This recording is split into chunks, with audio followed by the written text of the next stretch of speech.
నమస్తే. ప్రస్తుతం మనతో పాటు ప్రముఖ విశ్లేషకులు ఇమ్మంది రామారావు ఉన్నారు. ఆయనతో మాట్లాడదాం. నమస్తే సార్. నమస్తే అమ్మా. సార్, నిన్న రేణు దేశాయ్ అలాగే ఆవిడ మాజీ భర్త అయిన డిప్యూటీ సీఎం పవన్ కళ్యాణ్ని కలిశారు, భేటీ అయ్యారు అని చెప్పేసి వార్తలు బాగా వచ్చినాయి. అంటే ఎందుకు కలిసే అంటే టైం వచ్చింది అంటారు సార్? రేణు దేశాయ్ గారు భగవద్గీత ఆధ్యాత్మిక గ్రంథం ఆ పరివారంలో విస్తృతంగా ప్రచారం చేయడానికి ఆధ్యాత్మిక యూనివర్సిటీ పెడదామన్న ప్రచారం చేయడం కోసం ఆ భగవద్గీత సారాంశం మానవ జీవనావళి అంటే వాళ్ళు సత్ప్రవర్తన కోసం ఉపయోగపడుతుందని ఆర్యులు చెప్పారు, అన్ని తరాల వారు చెప్తున్నారు. ద్వాపర యుగం తర్వాత భగవద్గీత దాన్ని బహుళ ప్రాచుర్యం పొందడం కోసం చాలామంది చాలా ప్రయత్నాలు చేశారు. ఇప్పుడు కొత్తగా ప్రయత్నం చేస్తున్నారు అన్నమాట. రామకృష్ణ మిషన్ కూడా భగవద్గీతని ప్రచురించి చాలామందికి అది ఎన్నో అనేక ఉపన్యాసాలు ఇచ్చారు. ఆయన విద్యాప్రకాశానందగిరి స్వాములు వారు అన్నమాట. అంటే అక్కడ ఏరుపేరులో వ్యాసాశ్రమంలో పీఠాధిపతి అన్నమాట. చాలా గొప్ప రెస్పాన్స్ వచ్చింది. మళ్ళీ అటువంటి ప్రాచుర్యం పొందడం కోసం ఆవిడ ప్రయత్నం చేస్తుంది. ఇక్కడికి వచ్చి దేవాదాయ శాఖ మంత్రి అయినటువంటి కొండా సురేష్ గారిని కలిసింది. అంటే సంబంధిత శాఖ మంత్రి కదా, ఆ దేవాదాయ శాఖ మంత్రి కొండా సురేష్ గారు కూడా అఖండమైన స్వాగతం పెట్టించి ఆవిడ తాలూకు మాటలు విని ఆవిడ వాగ్దానం చేసి ఇంట్లో భోజనం చేసి పట్టుచీర పట్టు వస్త్రాలు సమర్పించి ఆడపిల్లకి ఇచ్చినట్టు గాజులు పసుపు కుంకాలు ఇచ్చి సాగనంపింది అన్నమాట. అది చూడగానే మనలాంటి వాళ్ళకి చాలా ఆనందం కలుగుతుంది. ఒక మంచి కార్యక్రమం మంచి తలంపుతో వచ్చే వాళ్ళకి ఆ సంకల్పం సిద్ధించమని చెప్పాలి, వారి చేతైనంత వరకు చేయందించారు చేదోడు వాదుడుగా. అది చేసింది. అది ఇక్కడ ఏంటంటే ఆనం రామనారాయణ గారికి అంటే రేణు దేశాయ్ కలవడంలో ఆంతర్యం చెప్తున్నాను. ఎందుకు కలవాలంటే కేవలం పవన్ కళ్యాణ్ చూడడానికి కలవడానికి అయితే మాత్రం ఆవిడ రావాల్సిన అవసరం లేదు. ఎప్పుడో చూడాలనుకుంటే పిల్లల తాలూకు ప్రోగ్రెస్ చూడాలంటే ఈయనే వెళ్ళిపోతాడు. ఆ విషయం బట్టలు బయలైంది మాట. ఆవిడే చెప్పింది, నాకు భర్తగా కాదు, నాకు మంచి స్నేహితుడిగా ఉంటాను, who are you to ask అని అంటుందన్నమాట. మీరెవరు నన్ను ప్రశ్నించడమే కానీ అంత గుండె ధైర్యం ఉన్న వ్యక్తి చదువుకుంది కదా బాగా. ఆవిడ ఇప్పుడు ఆంధ్ర వస్తుంది. వచ్చి ఆనం రామనారాయణ ఇక్కడ దేవాదాయ శాఖ మంత్రి అన్నమాట. ఆనం రామనారాయణ దగ్గర తన తాలూకు ప్రపోజల్ని పెట్టి ఆంధ్రదేశంలో భగవద్గీత భక్తులు చాలామంది ఉన్నారు. అలాగే పిఠాపురంలో ఎమ్మెల్యేగా గెలుపొంది ఉప ముఖ్యమంత్రిగా 6 శాఖలు నిర్వహిస్తున్న పవన్ కళ్యాణ్ గారు ఉన్నారు. ఆయన తాలూకు తీరని కోరిక ఏమిటంటే పిఠాపురాన్ని ఒక ఆధ్యాత్మిక యూనివర్సిటీగా మారుస్తానని ఒక వాగ్దానం చేశాడు. ఈ నేపథ్యంలో వెళ్తుందన్నమాట. మరి పిఠాపురంలో ఆధ్యాత్మిక యూనివర్సిటీగా మారుస్తారన్నారు కదా, ఈ భగవద్గీత గ్రంథం ప్రాచుర్యం కోసం మీరేమైనా సహకరిస్తారా వీళ్ళు అడుగుతుంది. ఒక ఉప ముఖ్యమంత్రిగా వాగ్దానం చేసినటువంటి నాయకుడిగా మీరు వాగ్దానం చేశారు. ఇప్పుడు దాని పెద్ద బడ్జెట్తో కూడా పని లేదు. ఒక యూనివర్సిటీ ఏముంది, ఒక 10 ఎకరాల స్థలం తీసుకున్నట్టుగా యూనివర్సిటీ అయిపోతుంది. కావాల్సినంత స్థలం ఉంది పిఠాపురంలో. అలాగే భగవద్గీత ప్రచారం కానీ ఈ టెంపుల్స్ అభివృద్ధి కానీ టెంపుల్స్లో చాలామంది మెడిటేషన్ చేసుకోవడానికి ఏమో మండపాలు కానీ ఇట్లాంటి కొత్త విధానాలతో అక్కడ ఆధ్యాత్మిక యూనివర్సిటీగా చేద్దామన్న తలంపు పవన్ కళ్యాణ్ గారికి ఉంది.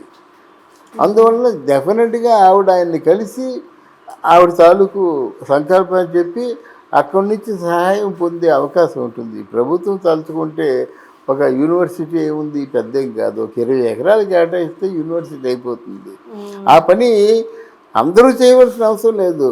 ఆయనకి మనసు పుట్టినట్టయితే ఒక పవన్ కళ్యాణ్ ఒక సినిమాలో నటించిన డబ్బులు సరిపోతాయి అన్నమాట. అయితే నటించిన డబ్బులు పెట్టమని నేను చెప్పడం కాదు, అది పెద్ద బడ్జెట్తో కూడుకున్న పని ఏం కాదు. ఆవిడ తాలూకు సంకల్పం సిద్ధిస్తుందని చెప్తున్నాను. కానీ సార్, ఇప్పుడు దేవాదాయ శాఖ మంత్రి ఆయన కాదు, అయినప్పటికీ ఆయన ఎందుకు హెల్ప్ చేయాలి అంటారు? లేదు, అక్కడికి వెళ్ళింది కదా ఆనం రామనారాయణే దేవాదాయ శాఖ మంత్రి. ముందు వెళ్ళి ఆయన్నే అడిగింది, రిక్వెస్ట్ చేసింది. ముందు వెళ్ళి అయ్యా మీరు చేయండి. అంతకుముందు తిరుమల కూడా కంప్లీట్గా నాశనం అయిపోయింది. దాన్ని సంరక్షణ చేసి బతికించండి, ఆ పవిత్రతను బతికించండి. భక్తులకి అన్నప్రసాదాలు కూడా కొంచెం క్వాలిటీని పెంచండి. దారి పొడుగుతా నడుచుకుంటూ వస్తున్నటువంటి భక్తులకి మధ్యలో అన్నం కానీ పానీయాలు కానీ ఉచితంగా ఇచ్చే ఏర్పాటు చేయండి. దానివల్ల కొంతమంది ఉద్యోగస్తులు బయలుదేరుతారు, కొంతమందికి ఎంప్లాయ్మెంట్ క్రియేట్ అవుతుంది కదా.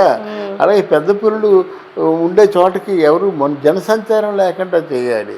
జనం పెద్ద పులుల దగ్గరికి వెళ్తే పెద్ద పులి జనసంచారంలోకి వచ్చేస్తుంది. వాళ్ళు దాక్కోవడానికి చోటు లేదు కదా. వాటికి ఉన్న ఆలోచనలు వాటికి ఉంటాయి. నలుగురు మనుషులు కనిపించారంటే మన పని అయిపోయిందిలో చంపేస్తారు, ఏ తుపాకీతో కాల్చేస్తారు అనుకొని అవి కొండ మీదకి వచ్చేస్తున్నాయి. అది కాక ఆ విషయాన్ని కనుక్కోకుండా చిన్న కర్ర ఇచ్చి పులి చంపమంటే ఏమవుతుంది, చస్తాడు. అది కాకుండా ముందు అసలు బయటికి రాకుండా ఏర్పాటు చేయాలి. బయటికి వచ్చినట్టయితే కొన్ని పార్కింగ్ స్థలాలు పెట్టుకొని అక్కడ కొంతమందిని సెక్యూరిటీని విత్ వెపన్స్ ఇచ్చినట్టయితే, అంటే పులుల్ని చంపడం తప్పు, కానీ పులుల్ని చంపడం కాదు, పులుల్ని అపస్మార స్థితిలోకి చేసేటువంటి ఏర్పాటు చేయాలి. ఒకసారి బుల్లెట్ దిగిందంటే అది మత్తులో పడిపోవాలి. ఎవరో ఈడ్చి మళ్ళీ వాటి క్యాంపస్లో పడేస్తారన్నమాట. ఒక అరగంట సేపు మత్తులో ఉంటుంది కదా, అరగంట సేపు మనం ఏం చేసినా పర్వాలేదు. దాన్ని సక్రమంగా ఉపయోగించుకోవాలి. ఇక్కడ ఏం చేస్తారు అంటే ఈ మనుషులు పులి అపస్మార స్థితిలో ఉంటే ఆ గోళ్ళు తీసుకుంటారు, పులిగోరు చేయించాలండి.